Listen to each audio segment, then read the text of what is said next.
तमंचे के बल पर कराया निकाह, मेरा खतना कराने वाले थे इसलिए भागा। कई दिनों से धर्मांतरण को लेकर मामला चल रहा है। पूरनपुर की रहने वाली हिना और बरेली के रहने वाले प्रेम शंकर गुप्ता का एक दूसरे पर लगातार बंधक बनाकर धर्मांतरण करने के आरोप लगाए जा रहे हैं। कुछ दिन पहले हिना बी ने प्रेम शंकर गुप्ता और पंडित के शंखदार पर बंधक बनाकर जबरदस्ती धर्म परिवर्तन कर शादी करने का आरोप लगाया था।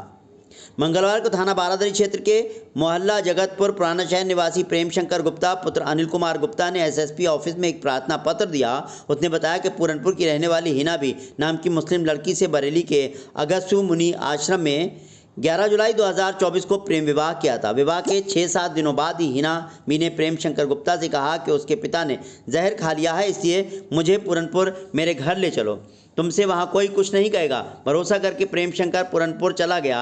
वहाँ हिना बी के घर वालों ने मुझसे कहा कि हमारी बहुत बदनामी हो चुकी है, तुम्हें यहाँ कोई जानता भी नहीं है, इसलिए दोबारा मेरी बेटी से इस्लामिक रीति रिवाज से निकाह करो, जिससे हम सबको बता सकें कि तुम भी मुस्लिम हो। हिना बी के घर वालों ने ज़बरदस्ती प्रेम शंकर को बंधक बनाकर तमंचे की नोक पर शाहजी की मज़ार पीलीभीत में बंधक बनाकर 18 जुलाई को निकाह करा दिया और प्रेम शंकर को मारने की धमकी देकर पहले से ही तैयार किए हुए पेपर पर प्रेम शंकर के साइन करा लिए, जिससे प्रेम शंकर का धर्मांतरण होना दिखाया गया। उसके बाद हिना बी के घर वालों ने भी योजनाबद्ध तरीके से प्रेम शंकर को दिल्ली काम करने के लिए भेज दिया। आपसी क्लेश के कारण सिर्फ एक दिन रुककर ही अपनी पत्नी हिना बी के साथ वापस पूरनपुर आ गया। इसी बीच प्रेम शंकर एक बार सितारगंज में अपनी माता पिता के पास भी गया था, लेकिन हिना बी के कलेश करने के कारण अगले ही दिन वापस पूरनपुर आ गया। उसके बाद हिना बी के घर वालों ने किसी मौलवी को बुलाया। मौलवी ने कहा कि इसका खतना करवाओ और इसका आधार कार्ड पर इसका नाम बदलवाओ, तभी इसे असली मुसलमान माना जाएगा। ये सब बातें सुनकर मैं भयभीत हो गया और 12 अगस्त 2004 को घर से भाग निकला। हिना बी के घर वालों की प्रताड़ना से परेशान होकर मैंने भी अपने घर वालों और हिना बी के घर वालों को ऑडियो संदेश भेजकर इस दुनिया से दूर जाने की बात कही, जिस पर मेरे घर वालों ने किसी अनहोनी की आशंका से थाना सितारगंज में ऑडियो संदेश सुनाकर सहयोग की बात कही, जिस पर पूरनपुर की पुलिस हिना बी के घर प्रेम शंकर को खोजने पहुंची। पहले ही वहां से भाग चुका था मैं, इसलिए वहां नहीं मिला। किसी तरह भागकर अपने घर बरेली आ गया। तथाकथित मुस्लिम नेता लड़की को बरगलाते हुए जबरदस्ती हिंदू मुस्लिम मुद्दा बनाने में लगे हुए हैं। प्रेम शंकर का कहना है कि जबरन धर्मांतरण कराने वाले, मुझे मानसिक रूप से प्रताड़ित करने वालों से जान का खतरा है। हिना बी के घर वाले और मौलवियों के खिलाफ कड़ी कानूनी कार्रवाई करने की मांग की है। बरेली दर्पण के लिए ऐसा था कि हम लोग 2 साल से बात करते हैं और बाकी इनने मेरे पर नाम लगाया है कि इनने अपना नाम निहाल बताया है। बाकी इसमें मेरा झूठ कुछ नहीं बोला है, इनने सब झूठ बोला है, क्योंकि कंपनी में हज़ारों लोग काम करते हैं, एंट्री से सब नाम से एंट्री होती है, सबको पता है मेरा नाम प्रेम है। और इनने झूठ बोला और इनने 2 साल से मेरे से बात करी। फिर मैंने इसको बोला, देख तू मोहम्मदन है, मैं हिंदू, अगर शादी करेगी बहुत सी दिक्कतें आएंगी, या अगर करेगी तो तेरे को मजबूरन हिंदू तो बनने पड़ेगा, कोई मैं लड़का हूँ, लड़के से जात होती है। तो इन्हें बोला कोई दिक्कत नहीं है, मेरी मम्मी भी हिंदू थी और मेरे पापा है मोहम्मदन थे, इनने शादी करी, जब वो मोहम्मदन बन सकती हैं तो मैं क्या नहीं बन सकती हो। तो मैं लगा कि हाँ जब क्या हो सकता है। तो काफ़ी दिन बाद चली, फिर हम लोग यहाँ से मतलब जो भी जगह भाग गए थे, भाग के हमने यहाँ पे 11 तारीख को शादी करी थी। पीलीभीत में ये हुआ था, इनने बोला कि शादी करने 18 तारीख को कि मेरे पापा ने जहर खा लिया है। हम लोग काम करने जा रहा था रवाड़ी, इन्हें बोला जहर खा लिया है, मैं जाऊँगी। मैं कि मैं नहीं जाऊँगा, वहाँ खतरा है। बोले कोई खतरा नहीं है, अगर तुम नहीं जाओगे मैं मर जाऊँगी, तुम फंसोगे। तो इस चक्कर में मैं चले गया। जाके आला हजरत वो क्या कौन सी मज़ार है, वो शाहजी मियाँ की मज़ार में गए। बाहर देखा इनके पापा सब कुछ ठीक थे। इसका फूफा था एक, वो बोला था मेरे को 36 केस है, अगर एक केस हो जाएगा कुछ नहीं होगा मेरा। और इसकी फुप्पो थी, एक कोई ताया चाचा थे, जो ले आए, कोई गली थी वहाँ पे ले गए, वैसे इनने में से निकाल कराया जबरदस्ती कनपिट्टी में तमंचा रख के, और कोई लिखित कराई। मैंने कहा पढ़ लें, तो बोले कुछ नहीं पढ़ोगे, सिर्फ साइन करना है तुम्हें। तो मैं तमंचा रखा था इसलिए मैंने कर दिया। फिर ले आके अपने घर ले गए। वहाँ एक इनके ताया आए थे रात में, मैं सो रहा था लेकिन जगह हुआ था, इनको लगा सो रहा है। वो बात कर रहे थे कि इसका ऐसे मुसलमान नहीं बनते हैं, इसका खतना कराओ, इसका आधार कार्ड चेंज कराओ, बाकी काफ़ी चीज़ बता रहे थे। तो मैं बहुत डर गया, मेरी गाड़ी खड़ी थी, मैं भाग नहीं सकता था वहाँ से। फिर 1-2 दिन में कैसे न कैसे मैं बहाने से कि मैं मेरे पेट में दर्द है, हॉर्न लगाने जा रहा हूँ गाड़ी में, इस तरीके से मैं निकल के भाग गया वहाँ से। हाँ खतना कराना चाह रहे थे, लेकिन और आधा घंटा उनका 1-2 दिन को मैं निकल गया वहाँ से। हाँ शादी 18 तारीख को। क्या पूरी बात बता हैं जी? क्या पूरी बात उसके बाद मैं कहीं को भागा, मैं कहा पीलीभीत तक तो पकड़ लेंगे मेरे को। तो एक जंगल का रास्ता जा रहा था, वो माला कॉलोनी थी। मैं किससे पूछा कहाँ जा रहा है, बोले माला कॉलोनी है। वहाँ पे मैं नहर के आगे सब कुछ से परेशान हो गया था। ये मेरा मतलब धर्म परिवार चेंज कराना चाह रहे थे, कर ही दिया था उनने। तो मैं मरने जा रहा था। तो वहाँ क्या हुआ, एक अंकल जी टुक टुक से जा रहे थे, उन्होंने पूछा बेटा क्यों रो रहे हो? मैंने कहा ऐसी बात है, इनने ऐसे करा, लड़की ने मेरे साथ धोखा किया। तो उन्होंने को समझाया मरो मत, मरने से क्या होता है, अपना जो भी है आके लड़ो। तो उन्होंने कहा चलो एक दिन मेरे घर पर रुक जाओ, सुबह चले आना। रात हो गई, मैंने रास्ता नहीं देखा था वहाँ से। सुबह 5 बजे उठे, उनने बोला ये रास्ता इधर से जा रहा है। मैं मजोला निकला, वहाँ से मैंने देखा था रास्ता, फिर मैं पहुँच गया। फिर दोबारा संपर्क कैसे उससे? फिर दोबारा संपर्क नहीं हुआ वहाँ। उसके बाद तो इन लोगों ने ये ऐसा सब कुछ करा दिया है। तो यहाँ शादी करी थी आपने? यहाँ तो 11 तारीख को पहले कराई थी। पहले कर चुके? पहले इनने हिंदू शादी करी थी वहाँ, फिर मुझे वहाँ ले गई, वहाँ आके करी मुसलमान बनोगे तुम। पहले हिंदू शादी करी? हाँ, इनने बोला मेरी मम्मी भी हिंदू है, मैं बन जाऊँगी। अच्छा, फिर मुस्लिम? हाँ, फिर इन्हें वहाँ ले आके पकड़वा दिया मेरे को। वहाँ इन लोगों को तमंचा रखा, उसके फूफा बोल रहे थे मेरे 36 केस हैं, ऐसा डराया मेरे को। और उसके घर वाले ये डराते हैं, उसके भाई उसके पापा गाड़ी चलाते हैं ना हाईवे लाइसेंस वाली, कहते हैं उसका बड़ा ही बोलता है छोटे से तू मार दे, मैं अपने ऊपर ले लूँगा। बाप कहता है कि तुम लोग मार दो, मैं तो वैसे ही मरने वाला, उम्र हो गई है, मैं अपने ऊपर ले लूँगा, हाईवे लाइसेंस है, एक भी दाग नहीं है, जमाने में छुड़ जाऊँगा। पंडित जी को फंसाया जा रहा है? हाँ, पंडित जी को बिल्कुल फंसाया जा रहा है, उनका कोई दोष नहीं है। हम अपनी मर्ज़ी से आए थे, इनसे तो कोई जान पहचान नहीं थी। बहुत कैसे कैसे फेसबुक से हम लोग की जुड़े थे, तो हमसे पूछा तो हमने आए थे। क्या चाहते हैं? खतना के डर से आप भागे? हाँ, खतना क्या हमने मेन चीज़ होती है, इनको जब हिंदू नहीं बनना तो पहले बोलती थी कि मैं नहीं बनूंगी, तो मैं नहीं करता। इनने पहले हिंदू शादी करी, उसके बाद मुझे बाहर ले गई, विश्वास दिला कि हाँ मैं हिंदू बन गई हूँ। सब कुछ करती थी, और मेरे साथ में हंस के उसके मेरे पास फ़ोटो भी पड़े हैं काफ़ी। जैसे बोले कि इनने काफ़ी मेरे को झूठ बोला है कि नशीला प्लास कराया, ऐसा वैसा सब कुछ सबूत है मेरे पास। हंसते हुए वीडियो, सब कुछ पतंग उड़ाते हुए, हर चीज़ करते हुए। अगर इसको कैदी बना कर रखा था तो ऐसे हंस कुछ कहती थी। दिल्ली घूमने गई या कैदी थी तो वहाँ जाकर इन्हें रिपोर्ट क्यों नहीं लगवाई, फिर अपने घर ले गई, तब इनने क्यों नहीं कहा कि ऐसा कि मेरे संग ऐसा हुआ।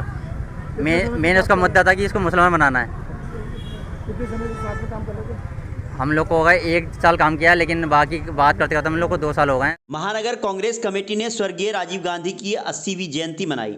महानगर कांग्रेस कमेटी ने पूर्व प्रधानमंत्री स्वर्गीय राजीव गांधी की 80वीं जयंती मनाते हुए उनके चित्र पर पुष्पांजलि अर्पित की। महानगर अध्यक्ष अजय शुक्ला ने कहा कि राष्ट्र निर्माण में उनका विशेष योगदान रहा है। उन्होंने राष्ट्र के कार्यों के लिए और उन्हें बढ़ाने के लिए गतिशीलता प्रदान की।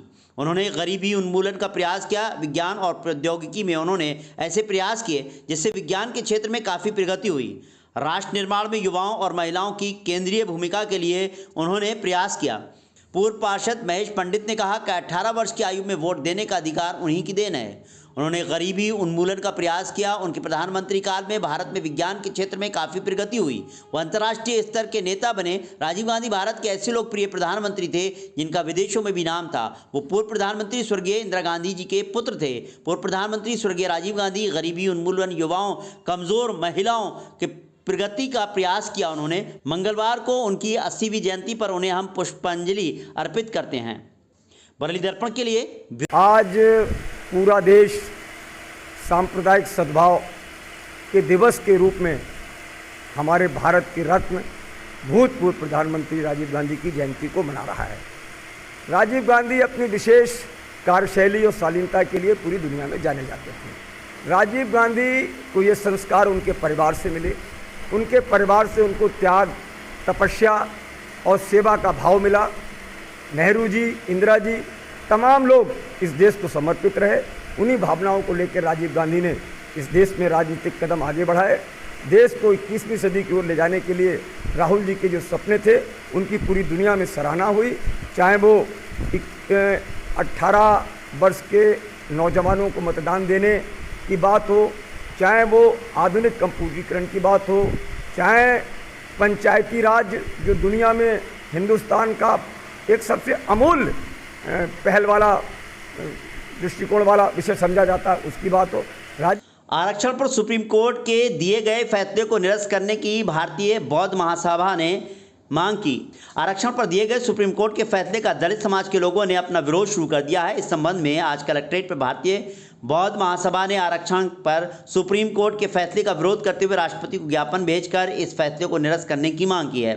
भारतीय बौद्ध महासभा उत्तर प्रदेश ने ज्ञापन पत्र के माध्यम से मांग करते हुए कहा कि परम पूज्य बाबा साहब डॉक्टर भीमराव अंबेडकर द्वारा भारत की अनुसूचित जातियों और अनुसूचित जनजातियों को प्रदत्त संवैधानिक अधिकारों आरक्षण पर कुठारघात करते हुए माननीय सुप्रीम कोर्ट ने अनुसूचित जाति, अनुसूचित जनजातियों में क्रीमी लेयर और जातीय उपवर्गीकरण का आरक्षण व्यवस्था करने का दिनांक 1 अगस्त 2024 को फैसला दिया है। भारतीय संविधान की मूल भावना और भारतीय संविधान के अनुच्छेद 341 और 16 4 के विरुद्ध है। माननीय सुप्रीम कोर्ट का अनुसूचित जातियों और अनुसूचित जनजातियों के पूर्व प्रदत्त आरक्षण में एडिशन, डिलीशन और मॉडिफिकेशन का संविधान प्रदत्त कोई अधिकार भी नहीं है। संविधान में आरक्षण की व्यवस्था सामाजिक और शैक्षणिक रूप से पिछड़े लोगों के लिए की गई है, जबकि अभी भी SC, ST और आदिवासियों से छुआछूत, ऊंच नीच, जाति भेदभाव का दुर्व्यवहार किया जाता है।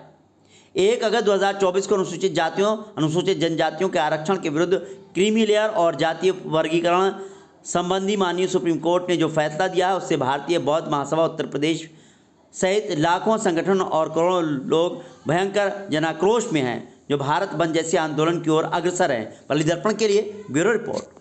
हमारी मांगे हैं सुप्रीम कोर्ट का जो आदेश हुआ है आरक्षण और क्रीमी लेयर के संबंध में, ये गरीबों के प्रति अन्यायपूर्ण है, इसे वापस किया जाए। संविधान में कोई क्रीमी लेयर या आरक्षण जैसा शब्द नहीं है, तो ये वापस लिया जाए, क्योंकि अगर ये लागू किया जाए तो हर जाति में और हर वर्ग में लागू किया जाए। केवल गरीबों को ही क्यों सताया जा रहा है, ये सुप्रीम कोर्ट के जजों को सोचना चाहिए था। हमारी मांगे हैं जो सुप्रीम कोर्ट ने जो आरक्षण विरोधी और क्रीमी लेयर लागू करने के लिए जो निर्णय दिया, उस निर्णय को कोर्ट वापस ले। अन्यायपूर्ण और जो अन्यायपूर्ण है और अगर करना है तो वो सभी में कैटेगरी में भी किया जाए, हर जाति जनरल में भी किया जाए, सभी में किया जाए, हर विभाग में लागू किया जाए। SC में जो है 341 धारा के अंतर्गत संविधान में कहीं भी ये प्रावधान नहीं है कि उसके वहाँ क्रीमी लेयर लागू जाए। अनुसूचित जाति के आरक्षण के अपवर्गीकरण को लेकर न्यायालय का स्वागत। स्थानीय निकाय सफाई मजदूर संघ ने सर्वोच्च न्यायालय द्वारा अनुसूचित जाति के आरक्षण में उपवर्गीकरण को लेकर जिलाधिकारी के माध्यम से प्रधानमंत्री को ज्ञापन सौंपा। स्थानीय निकाय सफाई मजदूर संघ के वरिष्ठ उपाध्यक्ष राजकुमार समदर्शी ने कहा कि सुप्रीम कोर्ट द्वारा दिए गए निर्णय के समर्थन का सफाई मजदूर संघ स्वागत करता है। उन्होंने कहा कि सर्वोच्च न्यायालय के निर्णय से अनुसूचित जाति को और जातियों को फायदा मिलेगा। वहीं सफाई मजदूर संघ के पदाधिकारियों ने मुख्यमंत्री से मांग करते हुए कहा कि न्यायालय द्वारा पारित निर्णय के आलोक में अनुसूचित जाति के उपवर्गीकरण के अध्यादेश को तत्काल प्रभाव से लागू किया जाए। इसके साथ ही अनुसूचित जाति के समुदाय के सेवाएं दे रहे हैं छात्रों को IAS PCS की कोचिंग निःशुल्क कराई जाए।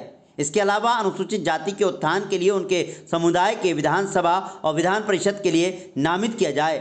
उन्होंने अपनी मांगें जिलाधिकारी के माध्यम से प्रधानमंत्री के नाम संबोधित ज्ञापन सौंपा। बरेली दर्पण के लिए ब्यूरो रिपोर्ट। हमारा जो सुप्रीम कोर्ट ने जो निर्णय दिया है, हम उसका तहे दिल से धन्यवाद करते हैं। 78 साल के बाद हम लोगों को, वैसे तो आज़ादी हमें मिल गई थी 78 साल पहले ही, लेकिन असली आज़ादी अब हमें मिलेगी, क्योंकि उसका कारण ये है कि बाबा साहब ने जो संविधान में आरक्षण की जो व्यवस्था की थी, उसका लाभ जो था हम लोगों को नहीं मिल पा रहा था। कहने को 6743 अनुसूचित जातियों में लोग शामिल हैं, मगर साजिश के तहत जो है आरक्षण का लाभ एक वर्ग विशेष को लोग ले रहे थे। तो ये सुप्रीम कोर्ट ने इसका संज्ञान लेके हमारे समाज पे जो उद्धार किया है, उसके लिए हम उनका धन्यवाद करते हैं। और राज्य सरकार को हम आज ज्ञापन देने जा रहे हैं, माननीय प्रधानमंत्री जी को भी ज्ञापन देंगे कि जब सुप्रीम कोर्ट ने ये आदेश जारी किया तो इस पर सर्कुलर जारी कर इसका तत्काल अनुपालन कराया जाना सुनिश्चित करें।